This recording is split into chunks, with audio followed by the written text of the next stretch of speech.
ശബരിമല സ്വർണ്ണക്കൊള്ളക്കേസിൽ മുൻ Thiruvithamkoor Devaswom president PS Prashant അറസ്റ്റിൽ. രാവിലെ വീട്ടിൽ നിന്നാണ് PS പ്രശാന്തിനെ കസ്റ്റഡിയിലെടുത്തത്. ഏത് നിമിഷവും തന്റെ അറസ്റ്റ് ഉണ്ടാകുമെന്നും സർക്കാരിന്റെ രാഷ്ട്രീയ സമ്മർദ്ദമാണ് ഇതിന് പിന്നിലെന്നും PS പ്രശാന്ത് ഫേസ്ബുക്കിൽ കുറിച്ചിരുന്നു.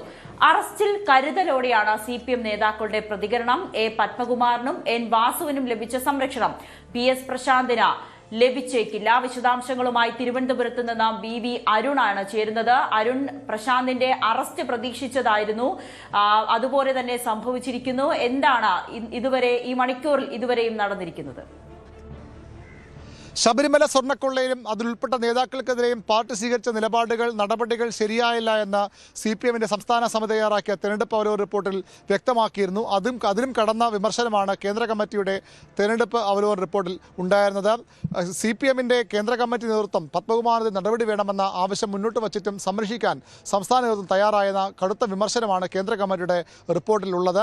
ആ റിപ്പോർട്ട് ചർച്ച ചെയ്യാനായി അവതരിപ്പിക്കാനായി ചേർന്ന സംസ്ഥാന സമിതി യോഗത്തിൽ തൊട്ട് മുമ്പാണ് ഇന്ന് PS പ്രശാന്ത് CPMന്റെ ദേവസ്വം ബോർഡ് പ്രസിഡന്റ് സ്ഥാനത്തേക്കുള്ള നോമിനിയുടെ കസ്റ്റഡിയിലേക്ക് പോലീസ് നീങ്ങിയത്. ആ വാർത്ത വന്ന് തൊട്ട് പിന്നാലെ സംസ്ഥാന കമ്മിറ്റി യോഗം ചേരുകയായിരുന്നു. വളരെ ഗൗരവമുള്ള വിഷയമായി തന്നെ CPM ഇതിനെ കാണുന്നു. നേരത്തെ പത്മകുമാറിനെയും മറ്റും അറസ്റ്റ് ചെയ്യുമ്പോൾ പത്മകുമാറും വാസുവും നേരത്തെ അറസ്റ്റായ ദേവസ്വം ബോർഡ് നോമിനികളാണ്, CPMന്റെ പ്രസിഡന്റുമാരാണ്. ആ രണ്ടുപേർ അറസ്റ്റായപ്പോൾ സ്വീകരിച്ച നിലപാട് അല്ല CPM പ്രശാന്തിന്റെ കാര്യം സ്വീകരിക്കുന്ന സൂചനയാണ് തുടക്കത്തിൽ തന്നെ വന്നത്. ആദ്യ പ്രതികരണം നടത്തി EP ജയരാജൻ ഇത് രാഷ്ട്രീയ പ്രേരിതമെന്ന് മാത്രം പറഞ്ഞ് പാർട്ടി കൈകഴുകില്ല എന്നൊരു സൂചനയാണ് നൽകിയത്. അതേ, നിയമത്തിൻ്റെ വഴിക്ക് പോട്ടെ. ഇടതുപക്ഷ ഗവൺമെൻറ്റിനൊന്നും മറച്ചു വെക്കാനുണ്ടായിരുന്നില്ല. ഞങ്ങൾ എല്ലാ കാര്യങ്ങളും അന്ന് വ്യക്തമാക്കിയതാണ്. അതിൻ്റെ നടപടിക്രമങ്ങളാണ് തുടരുന്നത്. പക്ഷേ ഇത്തരം പ്രശ്നങ്ങളെ ഒരിക്കലും രാഷ്ട്രീയമായി കണ്ടുകൊണ്ട് നിലപാട് സ്വീകരിക്കുന്നത് ആർക്കും ഭൂഷണമല്ല. വസ്തുതാപരമായി വസ്തുനിഷ്ഠമായി കാര്യങ്ങൾ വിലയിരുത്തി സത്യസന്ധമായി ഏത് നടപടികൾ സ്വീകരിക്കുന്നതിന് ഞങ്ങൾ ഒരിക്കലും എതിർത്തിട്ടില്ല. എല്ലാ കാര്യങ്ങളും പുറത്തു വരട്ടെ. കഴിഞ്ഞ സർക്കാരിൻ്റെ കാലത്ത് SIT നീക്കങ്ങളെ പലതും രാഷ്ട്രീയ പ്രേരിതമെന്ന് വിലയിരുത്തിയ CPM നേതൃത്വം ഇപ്പോൾ അങ്ങനെയല്ല, ഇതിനപ്പുറത്തേക്കുള്ള കാര്യങ്ങൾ കൂടി പുറത്തു വരണം, തെറ്റ് ചെയ്തവർ ശിക്ഷിക്കപ്പെട്ടെന്ന കടുത്ത നിലപാട് തന്നെ മാറുന്നു എന്ന സൂചനകളാണ് പുറത്തു വരുന്നത്.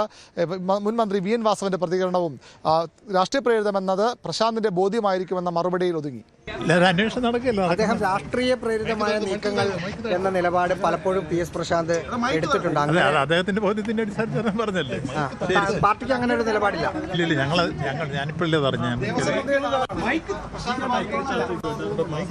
നമ്മൾ അന്നൊന്നും കള്ളതായിട്ട് നമ്മുടെ അറിവില്ല. ഇനി എന്തെങ്കിലും ഇവർ കണ്ടെത്തിയിട്ടുണ്ടെങ്കിൽ പരിശോധിച്ചിട്ട് പറയാം.